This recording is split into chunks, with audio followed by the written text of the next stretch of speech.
चलो बिना time waste किए हम लोग स्टार्ट कर रहे हैं। लास्ट क्लास में हम लोग एमटीपी का बात करते हैं ना।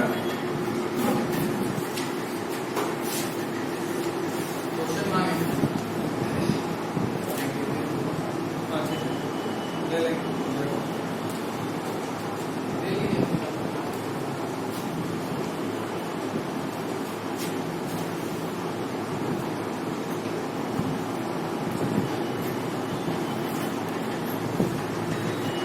तो हम लोग एमटीपी का बात कर रहे थे, इंपॉर्टेंस ऑफ एमटीपी और प्रॉब्लम्स रिलेटेड विद एमटीपी। अच्छा तुम लोग कहाँ तक ले चुके थे? नोट्स लाई है ना? अच्छा नोट्स लाई हो तो इतना सिखाओगी।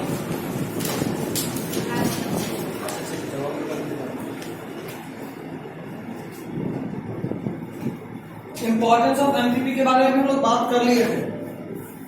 लास्ट क्लास में हमने बात करा था एमटीपी का इंपॉर्टेंस क्या है। एक एग्जांपल लिए थे हम और इंपॉर्टेंस बता रहे थे। अब और इसका मेन प्रॉब्लम पे भी हमने बात करा था। एमटीपी का जो आज के टाइम में मेन प्रॉब्लम है वो ये है कि इसको इलीगली परफॉर्म करते हैं फीमेल फर्टिसाइड के लिए।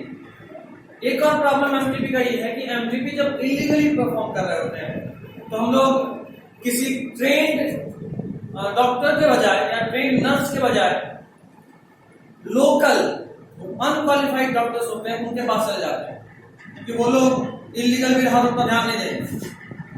क्या बस एमटीपी करना है, पैसा दीजिए वो लोग खुश है, तो कोई मतलब नहीं कि लीगल है इलीगल है इसका कुछ है। तो आप तो फीमेल फर्टिसाइड के चक्कर में चले जाते हैं, लेकिन चूंकि वो अनट्रेन्ड होते हैं, कई बार फीटस को डिस्कार्ड करना ही था बट मदर का लाइफ डिस्कार्ड हो जाता है कि वो अनट्रेन्ड होते हैं, अनट्रेन्ड टेक्नीशियंस होते हैं। Next is amniocentesis.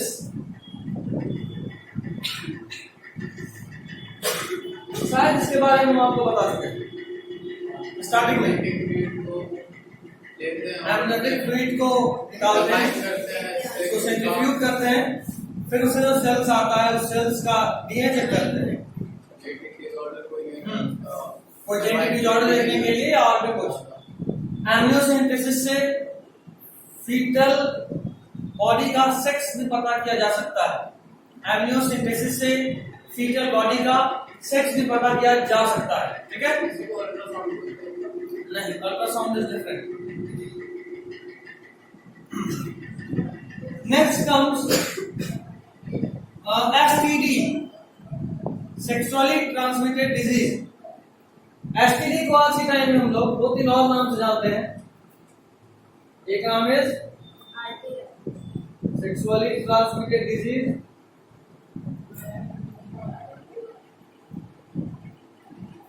इसी का एक और नाम फुल फॉर्म बताओ। रिप्रोडक्टिव ट्रैक्ट इन्फेक्शन, और इसी का एक और नाम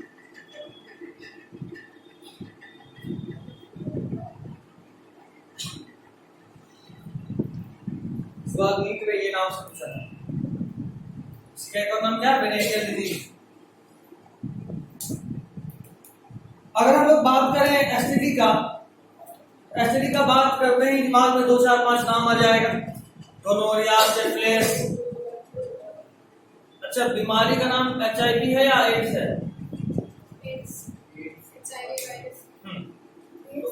है। हेपेटाइटिस, हेपेटाइटिस बी, हेपेटाइटिस का एक सबसेट है हेपेटाइटिस बी, ये एसटीडी भी है। नॉर्मल इन्फेक्शन से भी होता है but it is also an STD. उसके अलावा genital herpes, chlamydiasis, genital wart, trichomoniasis. Genital wart अक्सर कैंसर में कन्वर्ट होता है। जेनाइटल वॉर्ट अक्सर कैंसर में कन्वर्ट होता है। तो जेनाइटल कैंसर भी होता है जेनाइटल रीजन्स में। Fallopian tube cancer, uterine cancer, क्या डिजीज का नाम बता लास्ट में एड्स पे।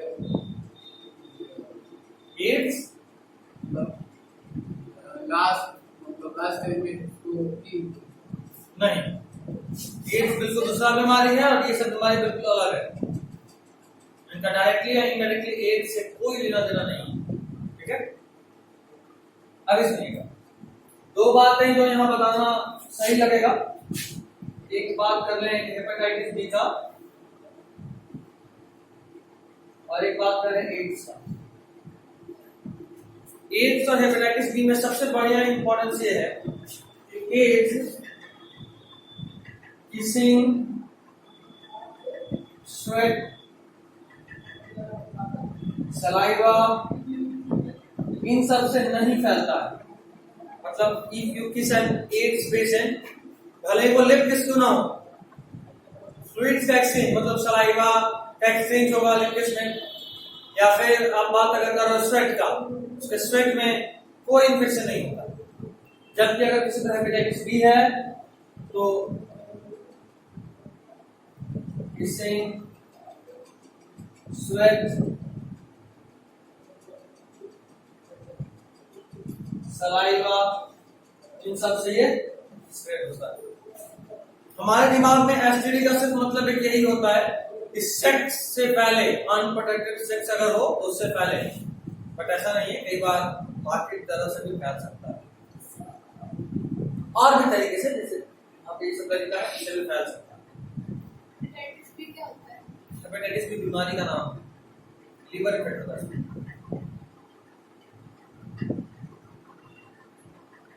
एक और बात यहाँ जो आप याद रख सकते हो वो ये कि ब्लड ट्रांसफ्यूजन से भी ये दोनों ही फैलता है। अगर आपका ब्लड किसी इन्फेक्टेड पर्सन के ब्लड आपके ब्लड में मिल गया किसी भी तरीके से, तो आपको एड्स या हेपेटाइटिस बी दोनों में से कोई भी एक हो सकता है। ठीक है, लीवर का इन्फेक्शन। अक्सर मेल जो भी सलून में जाते हैं, जब भी बाल शेव कराए या फिर दाढ़ी बनाए, तो जो ब्लेड होता है उसको हर बार चेंज किया जाता है। ऐसा क्यों होता है? आप लोग बचपन में गए होंगे, इंजेक्शन की वजह से रिटर्न नहीं, ब्लड की वजह से भी और स्वेटिंग की वजह से।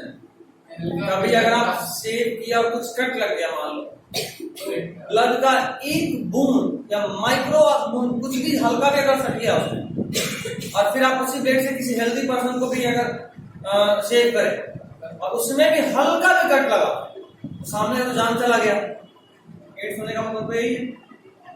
8 साल 10 साल के बाद जाना तो है। एड्स और एचआईवी, सॉरी एड्स और हेपेटाइटिस बी दोनों ही लाइलाज है।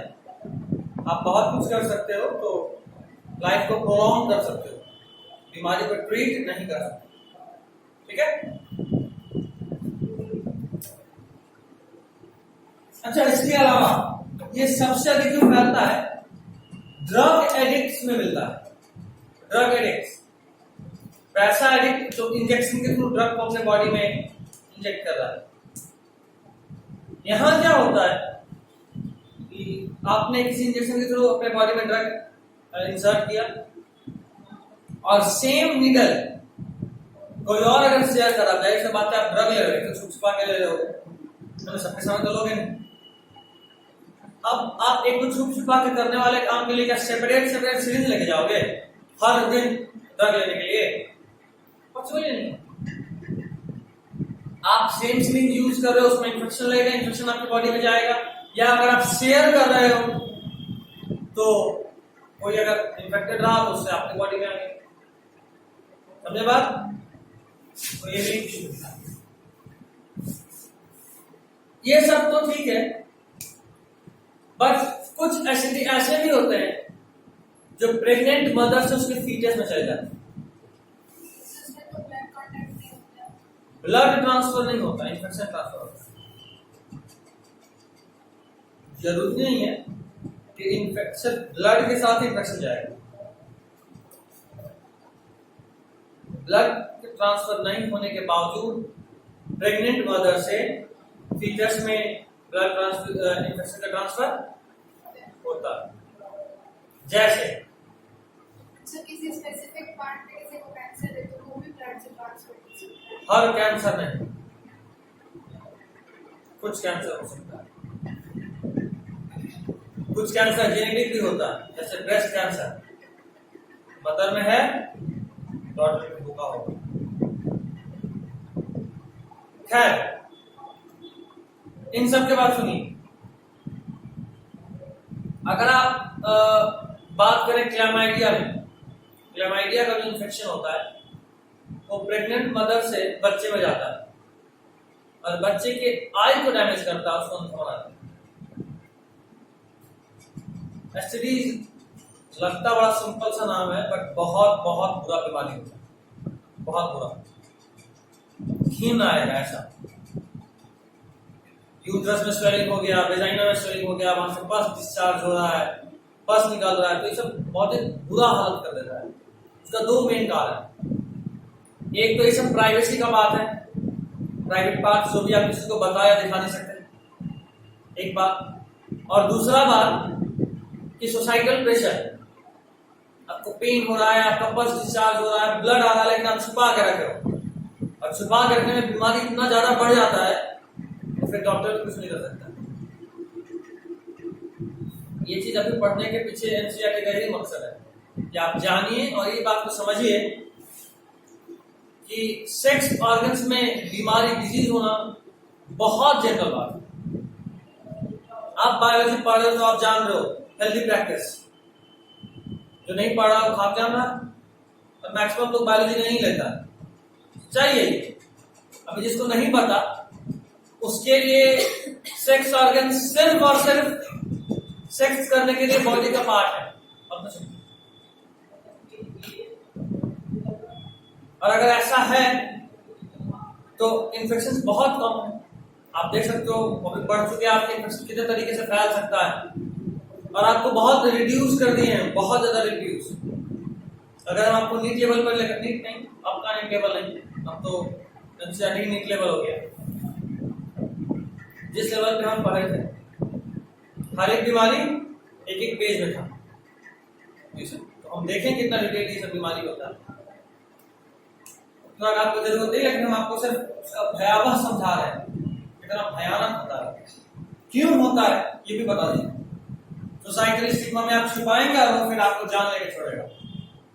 और ये भी बात सही है, ये गलत नहीं है कि आप किसी को भी नहीं बता सकते, है ना। एक बुखार लगेगा तो आप बता सकते भाई बुखार लगे दवाई मंगवा दे। अभी कोई एसटीडी होगा तो कोई ना हल्ला करना फिरेगा, सीधा सा बात है। तो सोसाइटल स्टिग्मा तो है, बट यही जान ले लेते हैं। बस वही सिम्टम्स है, बुखार लगना, नहीं, हाँ, एड्स का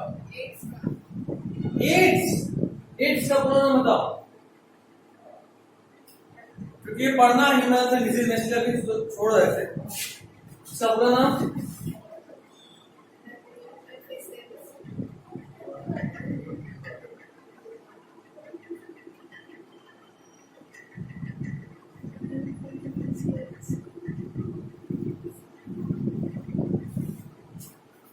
क्या पूरा नाम? Acquired immunodeficiency syndrome. जरा मुझे बताना सिंड्रोम क्या होता है। डिजीज और सिंड्रोम में डिफरेंस है। AIDS is not a disease, it's a syndrome. Disease का मतलब होता है कोई एक बीमारी, और सिंड्रोम का मतलब होता है combination of disease. AIDS is not just a single disease, it is a syndrome. Syndrome combination of disease को बोलते हैं, इसको बोलते हैं कॉम्बिनेशन ऑफ डिजीज। तो जो एड्स है कॉम्बिनेशन ऑफ डिजीज, मतलब जब एड्स होगा तो आपका इम्यून सिस्टम इतना वीक हो जाएगा कि आपके बॉडी में बहुत सारे अपॉर्चुनिस्टिक डिजीज होंगे, बहुत सारे, इतना ज्यादा कि फिर एक नॉर्मल सा सर्दी खांसी बुखार भी आपका जान लेने तक आपको बल हो जाएगा, क्योंकि आपका बॉडी उससे फाइट कर ही नहीं पाएगा। आपका बॉडी भी उससे फाइट कर ही नहीं पाएगा। नॉर्मल सा सर्दी खांसी बुखार से आपका जान ले सकता है, टीबी हो जाता है, अम्मी अनीमिया हो जाता है। ठीक है, क्या हुआ? कोई नहीं, लास्ट क्लास में भी दिन और रात डॉक्टर से मिल लो, मिल ली, दवा चल रहा है। आजकल वायरल इतना ज्यादा हो गया ना, पता नहीं चल रहा है कब क्या हो जाए। बाहर आने से पहले हम यहाँ से जैसे ही घर से निकले हैं, एक दोस्त जो मेरे सबसे क्लोज फ्रेंड है, बाबा बोलते हो सुनेगा भी मेरे मुंह से, बाबा बीमार था, नॉर्मल घर गया तो टाइफाइड निकला, ब्लड काउंट बहुत कम था, तो डेली बात करते भाई ठीक है हाँ ठीक है। 2 दिन पहले बोला जा रहे लखनऊ, हम बोले क्यों, तो बस नॉर्मल टेस्ट कराएंगे कि कितना रिकवर हुआ, हेमोग्लोबिन बहुत कम था। 2 दिन से तक कोई का पता नहीं, कुछ कॉमन फ्रेंड लोगों का कल उससे बात हुआ, उससे भी नहीं, उसके बाबा से पता चला एडमिट है। आज हम परेशान थे, सुबह से एक बार बात हो जाए पहुंचान मिले क्या हुआ, सुबह में पता चला ब्लड चढ़ा रहा, और अभी उसकी बहन का मेरे पास मैसेज आया, भैया वो अनकॉन्शियस है। ये नहीं पता कब से, क्योंकि कल से उसका किसी से बात नहीं हुआ, तो लग रहा है हो सकता है कल से हो, हीमोग्लोबिन बहुत ज्यादा कम है और साथ में मलेरिया भी हो गया। मेरे दिमाग में वही घूम रहा है, इसलिए हम वहां बैठ के पहले अपना नॉर्मल किए, क्लास लेने से पहले थोड़ा नॉर्मल कर ले, चला जाएंगे क्लास में भी टाइम पास करें, क्या फायदा। इसलिए आपको, और ये एक नहीं 2 केस सुन लिए। दूसरी एक और क्लोज फ्रेंड थी, उसका भी तबीयत खराब आ रहा था, उसे क्या हो रहा है, कोई लगातार फीवर आ रहा है, सिम्टम बताइए, बोले टाइफाइड है तेरे को, टेस्ट करा, अगला दिन टेस्ट करा, टाइफाइड ही निकला। कल बोले थे रिपोर्ट भेजो, इतना वीकनेस होता है, कल बोले थे रिपोर्ट भेजो, कल से लेकर आज तक मैं ऑनलाइन नहीं थी, अभी खोले नहीं उसका रिपोर्ट आया है, अभी ऑनलाइन नहीं। इसलिए डॉक्टर से मिलने बहुत अच्छा, मेरे दिमाग में पहला चीज घूम रहा है, टेंशन है, मुझे समझ नहीं पा रहा क्या करूं। खैर नेक्स्ट इज इनफर्टिलिटी। खांसी रोकने से खांसी और आएगा, खांसी रोको नहीं, एक बार बढ़ने से खांसी, सीरियसली बता रहा हूँ, मजाक में आएगा, बट जब खांसते होगी ना 2-3-4 बार तो थोड़ा कम होगा, इंटेंसिटी थोड़ा कम होगा, फिर तुम कंट्रोल कर सकते हो, तब रुकेगा, ये तो आता ही जाएगा। Next is infertility. इनफर्टिलिटी का मतलब क्या?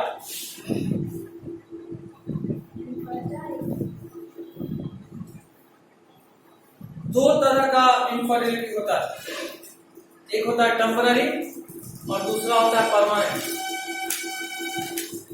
अगर कोई कपल सही समय पे मीटिंग करने के बावजूद, सही समय मतलब क्या? सही समय पे मीटिंग करने के बावजूद हमें टर्म यूज किया, यहाँ पे सही समय का मतलब क्या है? हाँ,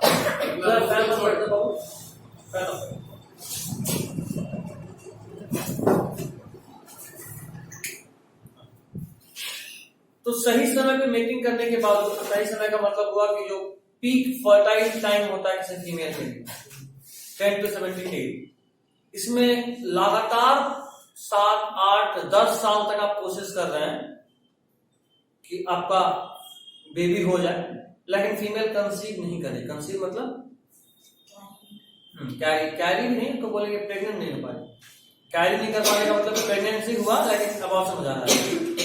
कंसीव नहीं करने का मतलब प्रेगनेंसी ही नहीं हो पा रहा, तो उसको बोलेंगे परमानेंट इनफर्टिलिटी। फीमेल कोशिश कर रही है लेकिन कुछ हो नहीं पा रहा है। फीमेल क्या, कपल, अकेले थोड़ा ना बेबी हो सकता है। दूसरा होता है टेम्पररी। इसमें क्या होता है कि कोई फीमेल या कोई कपल, बाबा फीमेल आ रहा है, कपल, कोई कपल कोशिश कर रहा है प्रेगनेंसी के लिए, पहला फीटस तो हो गया, मतलब पहला बच्चा तो जन्म ले लिया, उसके बाद फीमेल कंसीव नहीं करता, ठीक है, इसको बोलते हैं टेम्पररी। परमानेंट, लगातार 8-10 साल तक फीमेल के फर्टाइल टाइम पे कोई कपल लगातार कोशिश कर रहा है बेबी के लिए, but the female is not conceiving, permanent infertility. कोई कपल का फर्स्ट बेबी तो हो गया, बट उसके बाद सेकेंड बेबी के लिए कोई कपल लगातार कोशिश कर रहा है फर्टाइल टाइम पे, लेकिन प्रेगनेंसी नहीं हो रहा है, टेम्पररी, ठीक है, क्योंकि उसका इलाज है। एक बार भी अगर कोई फीमेल कंसीव कर रही तो उसका इलाज है, बट कोई कभी कंसीव ही नहीं कर पाई, मतलब कि कोई दिक्कत है ना, कोई ऑर्गन में कोई दिक्कत है, या हो सकता है मेल में दिक्कत हो, ये भी पॉसिबल, मेल एजियोस्टोमिक हो, टेरेट्रोस्टोमिक हो, कुछ भी हो सकता है। इनफर्टिलिटी का मतलब कि लगातार कोशिश करने के बावजूद कोई फीमेल कंसीव नहीं कर पा रही है, and the reason may be physical. Physical मतलब कोई ब्लॉकेज हो यूट्रस में, फैलोपियन ट्यूब में, वास्ट डिफरेंस में, कुछ भी हो सकता है। या फिर कंजेनाइटल। कंजेनाइटल मतलब लंबे समय से कोई बीमारी आपके रिप्रोडक्टिव पार्ट्स में, तो कंजेनाइटल भी हो सकता है रीजन। या फिर ड्रग हो सकता है, या साइकोलॉजिकल हो सकता है। अगर आपका मेंटल लेवल सही नहीं रहेगा then you can not conceive. ठीक है, याद करो मैंने आपको बताया था कि अगर स्ट्रेस ज्यादा है तो पीरियड्स भी रुक जाता है। बताया था ना मैंने आपको कि अगर आप स्ट्रेस में हैं, ज्यादा स्ट्रेस में, तो पीरियड्स भी रुक जाता है। इससे एक बात तो साफ है कि मेंटल स्ट्रेस से भी अगर पीरियड रुक सकता है तो प्रेगनेंसी भी रुक सकता है ना। खैर, अगर कोई कपल इनफर्टाइल है तो हमारा साइंस उनको हेल्प करता है आर्ट के थ्रू। आर्ट बोले तो assisted reproductive technology. Assisted reproductive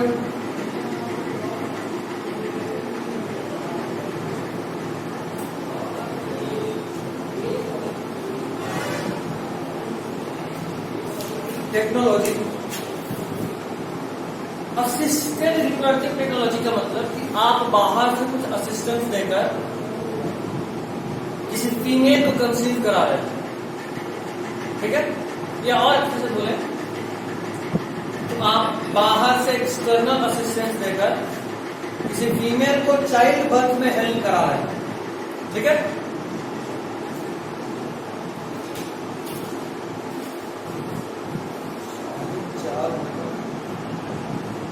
चार बजे क्लास होता है ना, जब लेट है तो पता है 4 बजे 20 मिनट में इतना पढ़ा दे।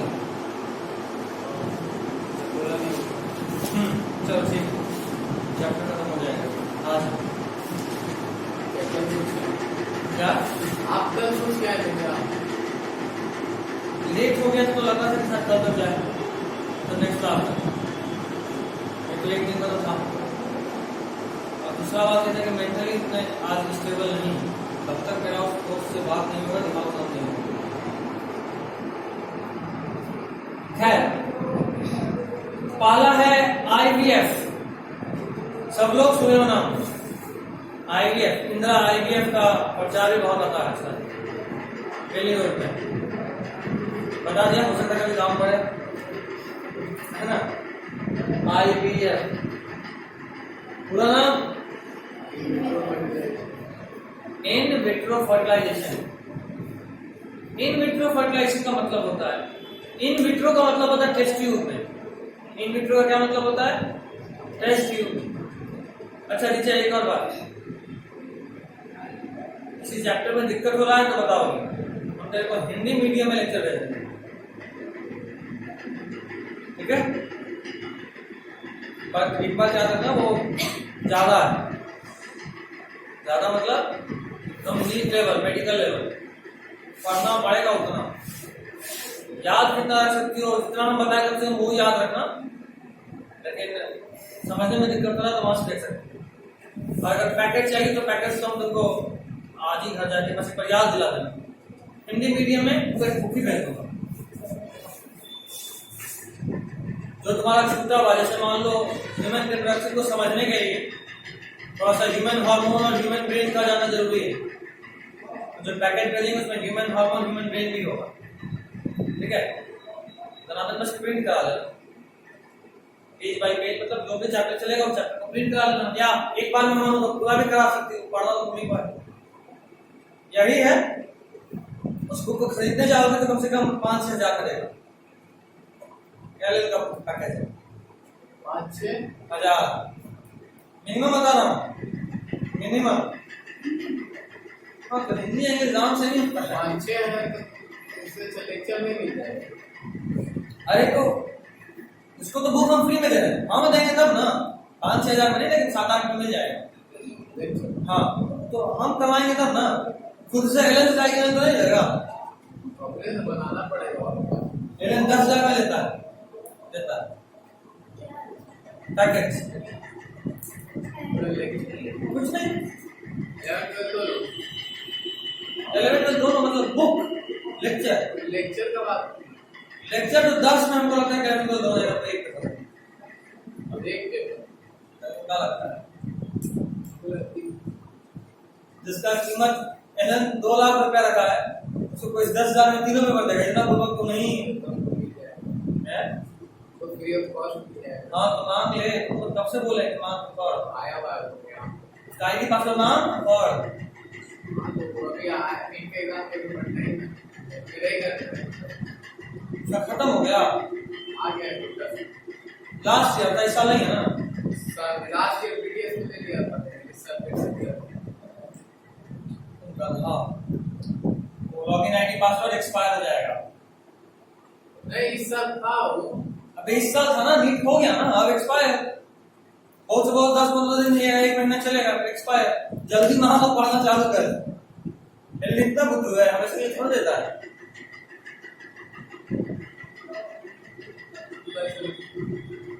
ये बात नहीं पता था,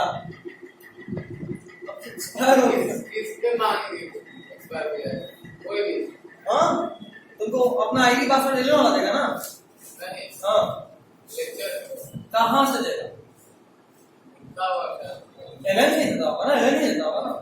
हाँ तो एलन कोई दोस्त दिया हुआ चाहे कहीं से जुगाड़ हुआ। अगर जुगाड़ होगा तो रहेगा, लेकिन अगर एलन दिया हो तो एलन भी देता है। कोविड में ऑनलाइन क्लास किया, वो अपना आईडी पासवर्ड दिया था कि तुम लोग पढ़ो। हाँ तो वो तो आईडी पासवर्ड लगा गया वो तो। हाँ, एलन का हाँ अगर आईडी पासवर्ड होगा ना ये तो जो एक्सपायर हो जाएगा। टेलीग्राम पर वो सब भेज दो। हाँ ठीक है, फिर तो मजा क्या कर सीक्वेंस मिल जाए तो हमको ही भेज देना, मेरा तो पैसा बचेगा। क्योंकि अगर सीक्वेंस नहीं मिलेगा, एक भी चैप्टर एक भी लेक्चर नहीं हुआ कोई चैप्टर में, तब तो फिर मेरे कोई काम का नहीं, हमको तो पूरा ही भेजना होगा ना। और एक ही सर का मांग आपसे सकता लिख के कहीं ना सर नाम याद है उसके बाद बेचारे के पास बेचारे का मतलब हम पढ़ के क्या करेंगे, जो हमको पढ़ना मिल ना कर तो हुआ नहीं। तो हम क्या बोले, बेस्ट का बात जो थ्योरी हो जाएगा उसमें तो हम ही दे रहे हैं। समझाने का तरीका मायने रखता है। सब सब हिंदी में क्वेश्चन बनाते हैं, सब हिंदी में क्वेश्चन बनाते याद करो हिंदी लिखते हैं जी सर। हिंदी नहीं लिखते, हिंदी में इंग्लिश लिखते हैं। हाँ मतलब कि सब करके ऐसा अच्छा ना, हमारा अपना लैंग्वेज है। और कोई टीचर के पास हम ऐसा क्वेश्चन बनाते हो समझाते हो हिंदी लिखते हैं, बहुत बढ़िया बता। देखा होगा तो समझ में आई क्या मस्त पढ़ाता है। खैर in vitro fertilisation, in vitro का मतलब टेस्ट ट्यूब में। इन विट्रो फर्टिलाइजेशन का मतलब टेस्ट ट्यूब में फर्टिलाइजेशन होना। अगर किसी फीमेल का फैलोपियन ट्यूब ब्लॉक है तो क्या फर्टिलाइजेशन के बाद, फर्टिलाइजेशन नहीं मेटिंग के बाद, मेटिंग मतलब सेक्स के बाद क्या फीमेल के बॉडी में जो मेल का स्पर्म गया है पहुंच पाएगा फैलोपियन ट्यूब तक? फर्टिलाइजेशन कहां पे होता है? यूट्रस में। एम्पुला कहां होता है? फैलोपियन ट्यूब में। फैलोपियन ट्यूब में होता है फर्टिलाइजेशन। और अगर फैलोपियन ट्यूब ब्लॉक है तो क्या वहां स्पर्म पहुंच पाएगा या क्या एग आ पाएगा यूट्रस में? क्या फर्टिलाइजेशन हो पाएगा? नहीं हो पाएगा। इस केस में क्या हाँ जरूरी नहीं। अगर एक रात टेम्पररी तब क्यों नहीं कंसीव करेंगे? मान लो 1 महीने में नहीं हुआ, अगले महीने में कंसीव हो ही जाएगा। वही दोनों में कुछ नहीं है, रहेगा तो दोनों में रहेगा। जाहिर सी बात है इनफर्टिलिटी तो दोनों की वजह से नहीं आएगा, एक में रहेगा तो इनफर्टिलिटी थोड़ा ना होगा। खैर तो क्या बाय बर्थ होता है, चिपकार आ गया, फैलोपियन ट्यूब हॉलो नहीं हो पाया, एक्स्ट्रा ग्रोथ हो गया सेल का ब्लॉक। खैर, तो मेरा कहना ये था कि अगर ऐसा केस है तो कभी भी फीमेल कंसीव नहीं कर पाएगी। इस केस में हम लोग क्या करते हैं, सर्जिकली फीमेल का एग निकालते हैं, टेस्ट ट्यूब में डालते हैं, मेल का स्पर्म निकालते हैं, टेस्ट ट्यूब में डालते हैं, वहां फर्टिलाइज होकर जाइगोट बनता है। उस जाइगोट को इंक्यूबेटर में रखते हैं। इंक्यूबेटर एक ऐसा मशीन है जो मदर वॉर्म लाइक कंडीशन प्रोवाइड करता है, ठीक है। और वहां पे उसको डिवाइड करेंगे। जब वो जाइगोट 16 to 32 सेल स्टेज पे रहेगा, तब इसको यूटेरस में इम्प्लांट करते हैं। ये अजीब बात इसलिए है क्योंकि इसी सेल स्टेज में इसका इम्प्लांट करना है। अगर ये 16 to 32 सेल स्टेज में होगा तभी यूट्रस में इम्प्लांट होगा। ये रिप्रोडक्शन में बताया था 32 होगा, ठीक है। और में लग जाएगा 1 से 2, 2 से 4, 4 से 8, 8 से 16, 16 से 32 तो चलेगा। उससे ज्यादा होगा तो चलेगा, उससे कम नहीं। उससे कम रहा तो फैलोपियन ट्यूब में इसको पहुंचाना पड़ेगा, और वो तो ब्लॉक है, समझे? नहीं, सरोगेसी का मतलब जेनेटिक मदर कोई और है और फिजिकल मदर कोई और। मतलब ये सरोगेसी का मतलब जेनेटिक मदर कोई और फिजिकल मदर कोई और। क्या last last last last last page मिला?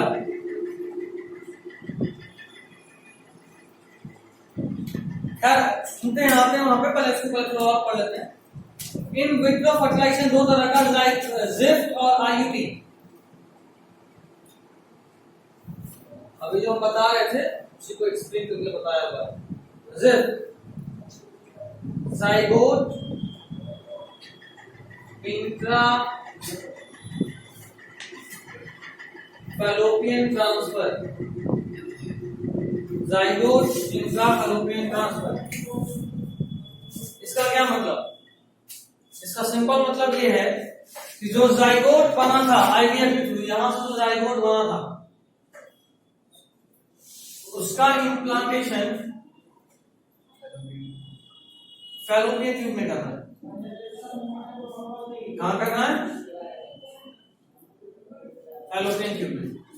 मैंने आप सभी को बताया है ट्यूब में इम्प्लांटेशन तभी तक कर सकते हैं जब तक ये जाइगोट एक सेल स्टेज में हो, क्योंकि 8 से ज्यादा हुआ तो कहां करना है? तो अगर आप जो जाइगोट बना उसको फैलोपियन ट्यूब में ट्रांसफर करो, मतलब 8 सेल स्टेज तक में, तो उसको बोलेंगे ज़िफ्ट। क्या बोलेंगे?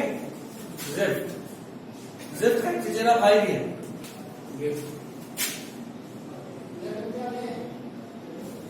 बात करेंगे इसमें। ज़िफ्ट का चचेरा भाई गिफ्ट, ये बड़ा कंफ्यूज करता है।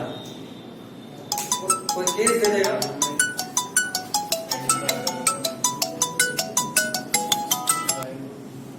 कितना खुश थे कि भाई क्या बात है, होश में आ गया। खैर, तो ज़िफ्ट में क्या हुआ? जाइगोट को सीधा फैलोपियन ट्यूब में ट्रांसफर करें, लेकिन उसके लिए कंडीशन ये था कि वो जाइगोट 8 सेल स्टेज से कम या 8 सेल होना चाहिए, ठीक। उसके बाद आया ये वाला केस, अगर 8 सेल से ज्यादा हो गया तब क्या करें? 16 या उससे अधिक हो गया तो उसको यूट्रस में प्लांट करके उसको बोलते हैं, क्या बोलते हैं? IUT, intra uterine transfer. क्या बोलते हैं? Intra uterine transfer. विकस तो बताइए, ठीक है।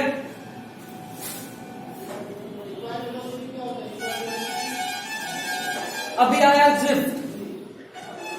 यहां पे कंफ्यूज ऐसे करता है कि कोई एक ऐसी फीमेल है जिसमें वेजाइना या सर्विक्स के पास कुछ ब्लॉकेज है, ठीक है। वेजाइना या सर्विक्स के पास कुछ ब्लॉकेज है, तो जरा बताओ, आप अगर एक डॉक्टर हो गए और वो फीमेल आपके पास आई सेशन लेने, तो आप उसको क्या सजेस्ट करोगे, जिफ्ट या IVF? जिफ्ट होता क्या है? Gift, gift, IVF।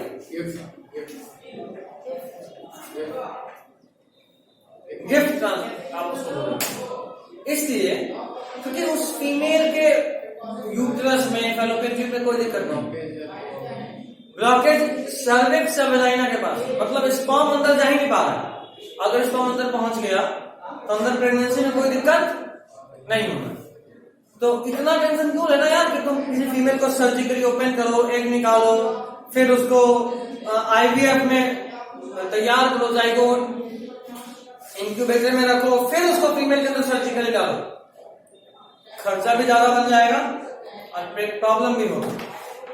उससे बढ़िया चुपचाप मेल का स्पर्म लो, इंजेक्शन के थ्रू सीधा पहुंचा दो, एक इंजेक्शन से काम हो गया।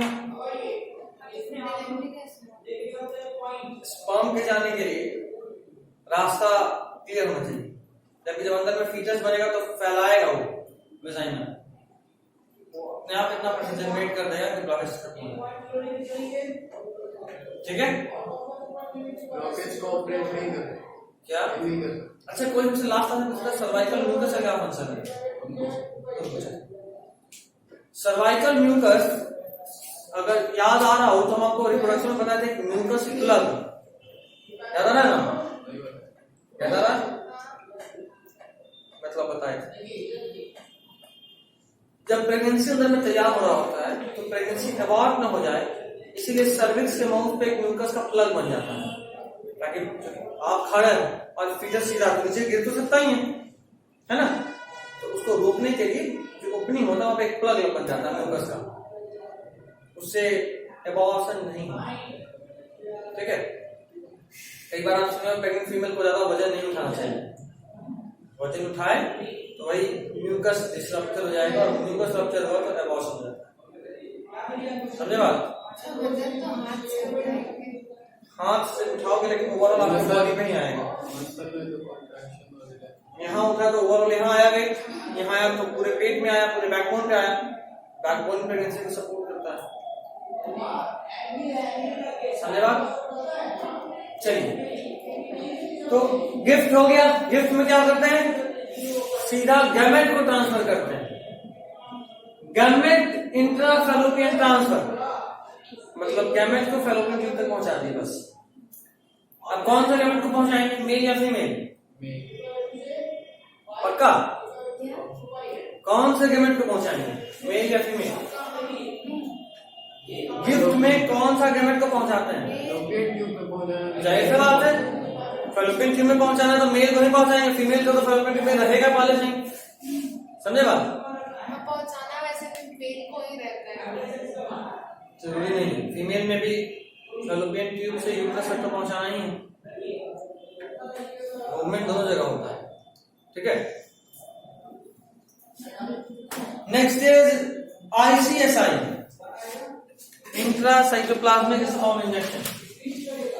ये कब, ये तो बता रहा हूं आपको। ये वाला जो टॉपिक होगा ना, इससे क्वेश्चन अगर आएगा अच्छा क्वेश्चन, चाहे बोर्ड में आए चाहे नीट में आए, दोनों में पूछते हैं किस तरह का क्वेश्चन। आपको केस देगा, बोलेगा कोई एक मेल है, उस मेल के स्पर्म में प्रॉब्लम, उसका एक्रोसोम बड़ा वीक है। एक्रोसोम वीक है मतलब उसमें, उस स्पर्म में क्या एग को पेनिट्रेट करने का कैपेबिलिटी होगा? अगर वो स्पर्म एग को पेनिट्रेट नहीं कर पाएगा तो क्या फर्टिलाइजेशन होगा? नहीं। उस केस में क्या होगा, स्पर्म पहुंच रहा है एग तक, दोनों नॉर्मल है, सेक्स ऑर्गन्स मेल का भी और फीमेल का भी, लेकिन स्पर्म में प्रॉब्लम है, उसमें से स्पर्म एग को फर्टिलाइज नहीं कर पाता।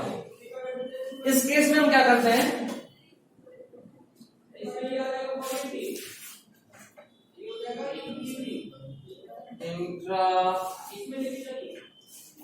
इंट्रासाइटोप्लाज्मिक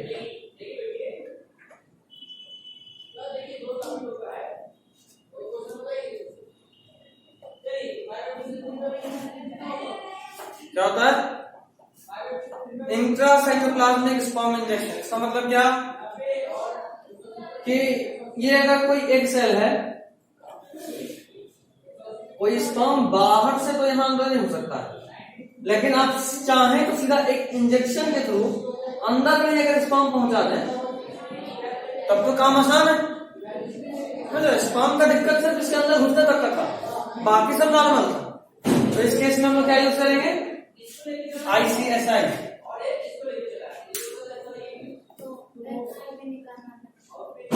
क्या बोलो,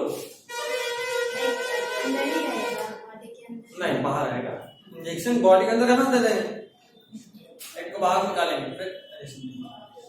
और ये सब इंजेक्शन भी माइक्रो इंजेक्शन होता है, एक सेल है कोई, उससे भी बहुत पतला सा कोई इंजेक्शन आना पड़ेगा, समझ रहे हो।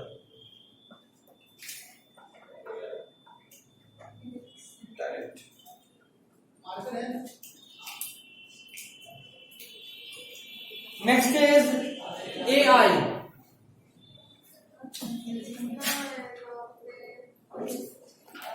AI का मतलब है आर्टिफिशियल इंसेमिनेशन।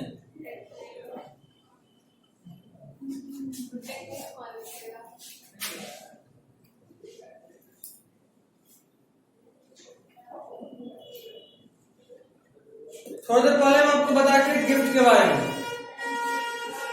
गिफ्ट क्या था, गैमेट को ट्रांसफर कर सरोगेट क्या गैमेट को ट्रांसफर करते हैं सरोगेट, गैमेट को ट्रांसफर करते हैं फैलोपियन ट्यूब, मेल गैमेट। तो ये आर्टिफिशियल इंसेमिनेशन क्या है, वेजाइना में अगर कोई एक ऐसा कपल है जिसमें मेल के अंदर स्पर्म बन ही नहीं रहा, मेल के अंदर स्पर्म बन ही नहीं रहा, या वो एजियोस्पर्मिक है, स्पर्म बन भी रहा है, इंसेमिनेशन हो भी रहा है, लेकिन कोई इंसेमिनेशन इतना इफेक्टिव नहीं है कि एक स्पर्म एक तक पहुंच पर फर्टिलाइजेशन करता है, या कोई और जेनेटिक इश्यू है स्पर्म में, उस केस में हम लोग क्या करते हैं कि कोई और डोनर को पकड़ते हैं जिसका स्पर्म हम आर्टिफिशियली फीमेल की वजाइना में इंजेक्ट करते हैं, और उसके बाद बाकी सब कुछ नॉर्मल फर्टिलाइजेशन होता है, नॉर्मल प्रेगनेंसी। बस यहाँ इश्यू क्या है कि मेल अगर एजियोस्पर्मिक हो या फिर उसके बॉडी में स्पर्म बन नहीं रहा, ठीक है, तो ऐसा करते हैं।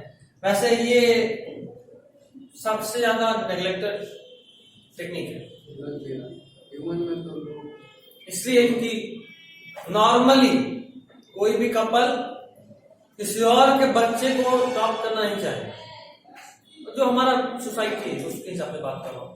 वैसे अडॉप्शन तो होता ही है, जिनके पास कोई बच्चा नहीं हो अडॉप्ट तो करते हैं, लेकिन उनका कोशिश ये होता है कि अडॉप्ट करेंगे तो अपने फैमिली में से ही किसी और को, कोई दूर का रिश्तेदार का बच्चा को अडॉप्ट कर लिए, इस तरह से।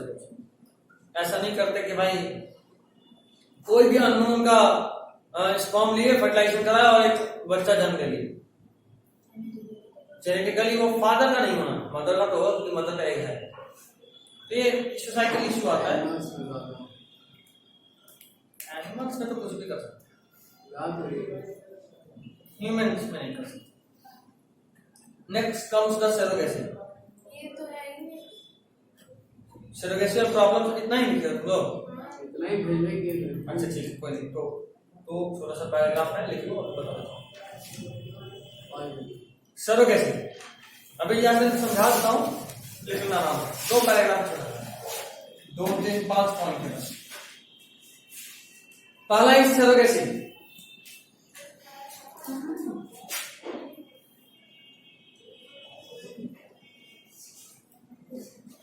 यही बता रहे हैं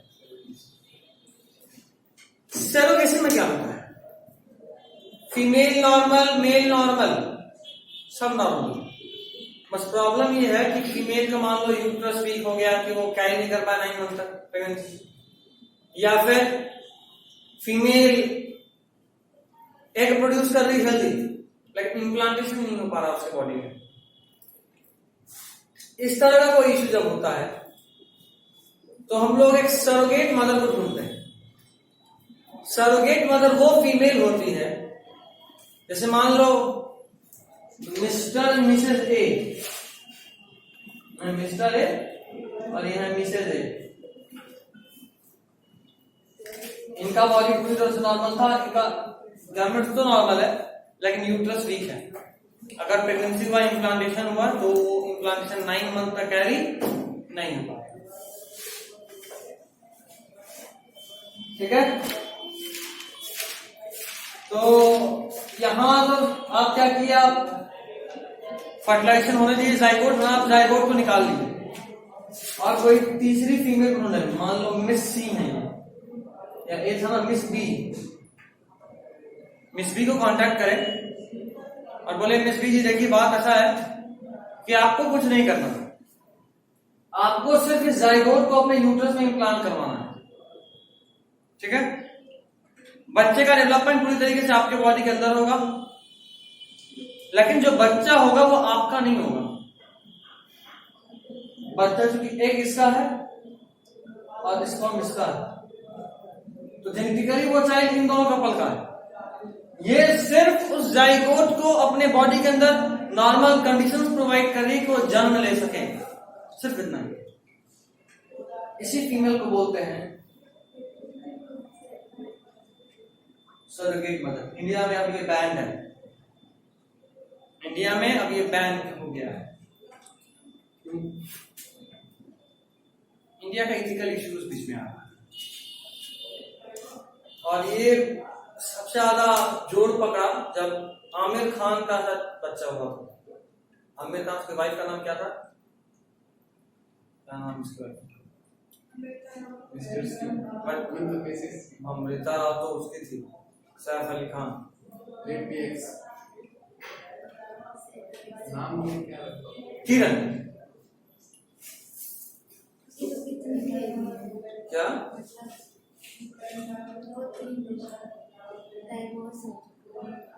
तो डाइवोर्स पे होता है। पता नहीं, इसलिए नहीं बता पाए कौन सी है। कौन से नहीं बताता, कोई बात नहीं, चलो लेट हर बी एक्स, नहीं ठीक है, मिस एक्स थी। तो जब ये उनका बेबी हुआ था सरोगेसी से, तब इंडिया में क्वेश्चन बहुत ज्यादा उठा कि क्या यूट्रस को एक ऐसा चीज है जिसको हम किराया पे रख सकते हैं, क्योंकि कोई भी फीमेल नहीं जन्म थोड़ा देती है, बदले में पैसा लेती है।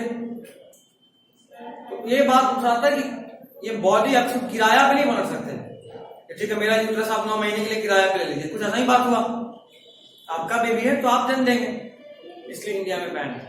और दूसरा चीज ये भी कि इंडिया में जो गरीबी है, पॉवर्टी है, उसको फॉरेनर्स बड़ा यूज कर रहे थे। आते थे यहाँ पे किसी इकोनॉमिकली वीक फीमेल को पकड़े, सरोगेट मदर बनाए, बेबी का जन्म हुआ, बेबी लिया और चल दी। उसके बाद उस फीमेल को केयर भी तो चाहिए, तो ये सबसे अपना पल्ला झाड़ दिया, पैसा दिया आपका, मेरा काम खत्म, तुम समझो। इसलिए भी इंडिया में लॉज थोड़ा स्ट्रिक्ट करना पड़ा, ये है सरोगेसी।